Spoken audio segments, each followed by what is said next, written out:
तो जिस चीज का इंतजार आप सबको काफी दिनों से था, उसका नोटिफिकेशन, उसका गजट जारी कर दिया गया है। और आपको बता दें कि जनगणना की तारीख आ गई है।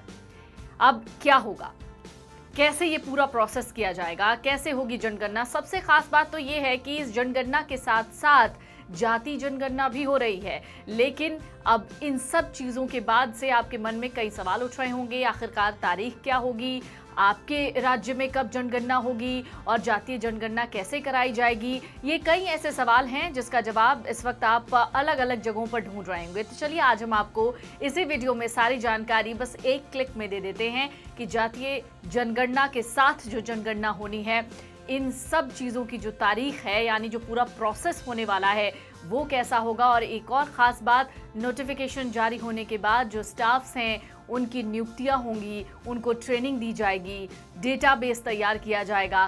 आपसे कई तरीके के सवाल पूछे जाएंगे, लेकिन वो सवाल कौन से होंगे, चलिए आपको बताते हैं। गृह मंत्रालय ने 16 जून को जनगणना अधिनियम 1948 के तहत जनगणना और जातीय जनगणना से संबंधित ऑफिशियल गेजेट नोटिफिकेशन जारी कर दिया है। इसके बाद अब जनगणना से जुड़ी विभिन्न एजेंसियां सक्रिय हो जाएंगी। पहले स्टाफ की नियुक्ति, ट्रेनिंग, फॉर्मेट तैयार करना और फील्ड वर्क की प्लानिंग होगी। देश में पहली बार जनगणना और जातिगत जनगणना एक साथ कराई जा रही है।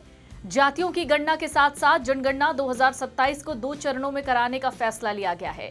जनगणना 2027 के लिए संदर्भ तिथि मार्च 2027 के प्रथम दिन से शुरू होगी, यानी 1 मार्च 2027 तक जनगणना का काम पूरा कर लिया जाएगा। केंद्र शासित प्रदेश लद्दाख और केंद्र शासित प्रदेश जम्मू कश्मीर और हिमाचल प्रदेश और उत्तराखंड राज्यों के बर्फीले क्षेत्रों के लिए जनगणना पूरी करने की अंतिम तिथि 1 अक्टूबर 2026 की होगी। तो अब आपके मन में सवाल उठ रहा होगा कि आखिरकार जनगणना के दौरान और जातीय जनगणना के दौरान आपसे किस तरीके के सवाल पूछे जाएंगे, तो वो भी जान लीजिए। पॉपुलेशन सेंसस के दौरान करीब 30 सवाल आपसे पूछे जाएंगे, जिनमें शामिल होंगे नाम, लिंग, जन्मतिथि, शिक्षा, रोजगार, वैवाहिक स्थिति, धर्म, जाति, उपजाति, परिवार के मुखिया से संबंध, आवासीय स्थिति और प्रवास का विवरण। वैसे तो भारत में जनगणना हर 10 साल बाद होती है, जिसके जरिए देश की आबादी, सामाजिक आर्थिक स्थिति और अन्य महत्वपूर्ण आंकड़ों को जमा किया जाता है। जनगणना दुनिया के सबसे बड़े प्रशासनिक अभ्यासों में से एक है, जिसे होम मिनिस्ट्री के तहत आने वाला ऑफिस ऑफ रजिस्ट्रार जनरल और सेंसस कमिश्नर करवाता है।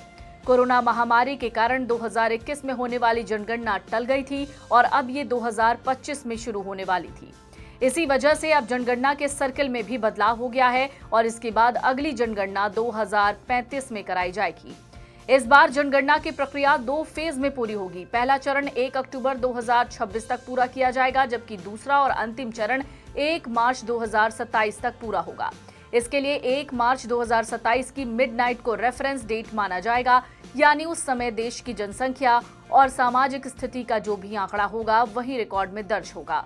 इस दिन के बाद से आंकड़े सार्वजनिक रूप से सामने आने लगेंगे। हिमालयी और विशेष भौगोलिक हालात वाले राज्यों जैसे जम्मू कश्मीर, लद्दाख और उत्तराखंड में ये प्रक्रिया अन्य राज्यों से पहले अक्टूबर 2026 तक पूरी कर ली जाएगी। इन इलाकों में मौसम की कठिनाइयों और दुर्गम क्षेत्रों को देखते हुए ये फैसला लिया गया है। इन राज्यों के लिए 1 अक्टूबर 2026 को रेफरेंस डेट माना जाएगा। तो जनगणना के दौरान क्या होता है, पूरा प्रोसेस अगर आपको समझना है तो जरा ये देखिए। जनगणना से पहले परफॉर्मा तैयार किया जाता है। इसमें हाउसिंग सेंसस और पॉपुलेशन सेंसस के लिए प्रश्नावली को अंतिम रूप दिया जाएगा। इस बार जाति और संप्रदाय से संबंधित सवाल शामिल हो सकते हैं। इस बार की जनगणना में करीब 34 लाख कर्मचारी हिस्सा ले रहे हैं, जिनकी ट्रेनिंग होगी और इसके बाद पर्यवेक्षक भी नियुक्त होंगे।